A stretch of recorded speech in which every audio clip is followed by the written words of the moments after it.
Hello friends, welcome back to my channel. I am Mahesh Narode, first year MBBS student at AIIMS Nagpur.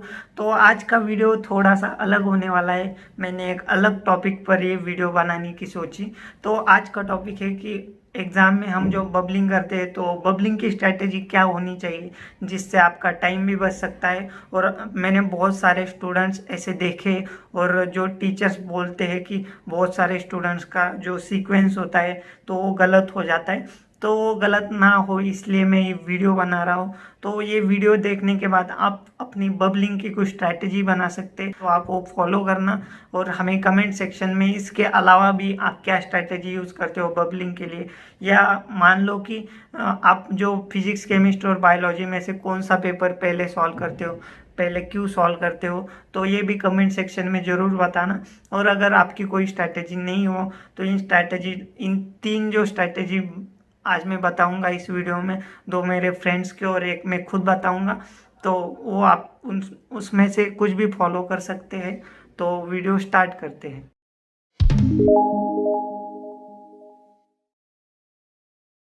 अगर आप कोई online coaching join करना चाहते हो तो अन अकेडमी आपके लिए एक अच्छा ऑप्शन हो सकता है। अन अकेडमी पे जो आइकॉनिक सब्सक्राइबर्स है उनके लिए बहुत ही अच्छी ऑफर्स चल रही है। Benefits of iconic subscription: live monitoring session, live doubt classes, physical notes etcetera. अगर आपको कोई डाउट है तो no worries, connect with the mentors and get your doubt solution. Unacademy comes with branded notes. These notes reviewed by top rankers and curated by top faculties. अगर आप iconic learner हो तो ये ब्रांडेड नोट्स आपके door step तक deliver होंगे।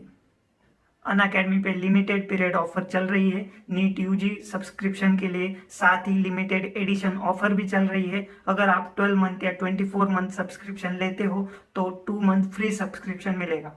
Academy लेकर आया है प्रोडिजी स्कॉलरशिप टेस्ट। 14 to 15 अगस्त 2021 में ये टेस्ट है और आकर्षक प्राइजेज जीतने का मौका भी। अन अकेडमी पे जो डेली प्रैक्टिस टेस्ट होते हैं उसमें daily 1 lucky winner will win N iPad every day from 12 July onwards. अगर आपको कोई सब्सक्रिप्शन लेना है बट अफोर्ड नहीं कर पा रहे तो Unacademy will now help you to get financial assistance. अगर आपको कोई सब्सक्रिप्शन लेना है तो आप मेरा कोड महेश 650 यूज़ कर सकते हैं। आपको 10% का डिस्काउंट भी मिलेगा और मैंने ये सारी लिंक डिस्क्रिप्शन बॉक्स में डाली हुई है, तो वहाँ जाकर आप चेक कर सकते हैं। Hello everyone, myself Samriddhi Sambhaji Deshmukh. I have scored 604 marks in NEET 2020 and currently I am pursuing MBBS from Indira Gandhi Government Medical College, Nagpur. This is the last phase of the preparation going on, and besides revision, you should also focus on paper attempting strategies. So here are some points which I used to follow. Start with the subject that you are confident about. This will help to boost your confidence and also you can give more time to the tough one. Secondly, try to segregate the questions. For example, while solving the questions, you will get some questions in which you are confused between two options and some questions in which you are completely clueless. So mark them differently. Like in which you are confused between two options, mark them a star, and the clueless one, mark them a circle. So when you come back to them once again, you can easily spot them and you can save your time. Now coming towards the bubbling strategies. If you are sure, bubble the answer immediately so that the bubbles will be prompt, and if you keep it till the end, there are chances of getting the sequence wrong. And also follow the same strategy till the end which you used to follow during the mock test. All the best and hope you get your dream college. Hi friends, this is Prathamesh Vijay Hadhav. I scored 685 marks in NEET 2020 and presently I am pursuing my first year MBBS from Government Medical College, Aurangabad. So these are the final days of your preparation. So you must be prepared with the final strategy that you are going to use on the last examination day. So here are some tips for you. First, start from the subject in which you have great hand, because if the beginning is nice, then your confidence level will be pretty much high throughout the paper and you will bring an excellent score. Second, that I would say is at the time of filling the circles, when you read the question, you solve the question and then immediately fill the circle of that question. Because what was happening with me sometimes, uh, I used to do the circles of the entire questions of the whole paper at the last moments of the exam. So sometimes the time is not that much enough, and you left the whole paper blank. Or sometimes what happens, it gets training in your hand, so your filling up is not that much precise, and you get it out of the circle. So avoid this.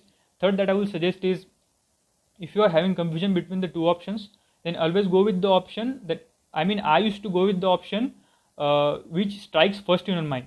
So do not get confused. Just follow these steps. If you are hardworking and if you have consistency, then you are definitely going to get great marks. All these your dream medical colleges are waiting for you. All the best. आपने उनकी strategy सुनी, तो आपको उनकी strategy कैसी लगी है comment section में ज़रूर बताना। तो मैं मेरी स्ट्रैटेजी बताता हूँ, स्पेशली बबलिंग स्ट्रैटेजी।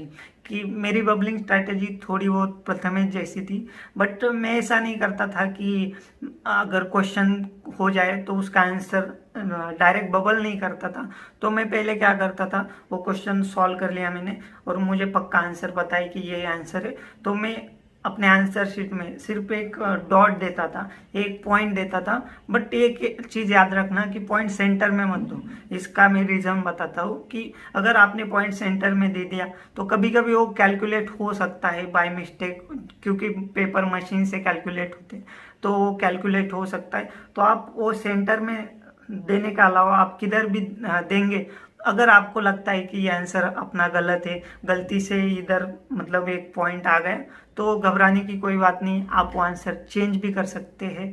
तो इसकी वजह से आप वो जो पॉइंट देते हो सेंटर में ना तो, बट ये अश्योर गारंटी है कि आपको इस मेथड से ऐसा कभी नहीं होगा कि आपकी सीक्वेंस गलत हो गई, क्योंकि आप क्वेश्चन यहाँ सॉल्व कर रहे हो आंसर शीट में और तुरंत ही क्वेश्चन का आंसर मान लो कि बी है, सी है, तो तुरंत ही इधर एक डॉट दो का क्वेश्चन सॉल्व करो ना। तो मैं ऐसी स्ट्रैटेजी यूज करता था। फिजिक्स के मान लो कि 30-35 क्वेश्चन हो गए तो उनके डॉट भी लगा चुका हो, तो पेपर साइड में रख के सिर्फ वो जो बबल से वही भरता था मैं। अब प्रैक्टिस करके आपको पता चल ही जाएगा कि आपको बबल करने में कितना टाइम लगता है, और आप 30 या 40 क्वेश्चन होने के बाद जो जो पॉइंट्स है उन पर बबल कर लीजिए, तो आप सेफ साइड में रहोगे। अगर मान लो कि लास्ट में बबलिंग हो नहीं पाई तो उसका कुछ भी फायदा नहीं होगा। तो ये थी मेरी स्ट्रैटेजी। और फिर ये बात करूँगा कि पहले फिजिक्स करे, बायोलॉजी करे, केमिस्ट्री करे, तो सब पहले बायोलॉजी करते हैं, तो मेरा भी मानना है कि पहले बायोलॉजी करो। और एक बात की, फिजिक्स और केमिस्ट्री में से पहले क्या सॉल्व करें, तो अगर आपका फिजिक्स अच्छा हो तो आप फिजिक्स भी सॉल्व कर सकते हो, या आप ये भी स्ट्रैटेजी मतलब मॉक टेस्ट में थोड़े बहुत कॉम्बिनेशन यूज करके देखना। ऐसा भी कॉम्बिनेशन कर सकते हो कि पहले बायोलॉजी करो फिर फिजिक्स करो, फिजिक्स के जो जो आपको आसान सवाल लगते हैं वो 20-25 करो। उस तो अंत में आपको एक एडवांटेज रहेगा कि आपके फिजिक्स के क्वेश्चन भी हो चुके हैं। आप अगर केमिस्ट्री सॉल्व करते हो और केमिस्ट्री का पेपर थोड़ा सा टफ आ गया तो आपके मन में ये नहीं होगा कि मेरा फिजिक्स का भी पेपर पूरा बाकी है। तो इसकी वजह से मैं मतलब थोड़े से कॉम्बिनेशन यूज़ करने के लिए एडवाइस दूंगा। तो आप ये कर सकते हो, और आप ये भी कर सकते हो कि आप केमिस्ट्री पूरा थोड़ा सा फास्ट सॉल्व करो, जो क्वेश्चन ज़्यादा लिंक दिए वो बाद में सॉल्व करो और सीधा फिर फिजिक्स पे जाओ। मतलब बायोलॉजी तो पहले करना कॉमन ही है, क्योंकि बायोलॉजी का पेपर आप जो जो एनसीईआरटी में से है वो तो इजीली सॉल्व कर ही पाओगे। तो ये थी मेरी स्ट्रैटेजी और मेरे फ्रेंड्स की भी स्ट्रैटेजी।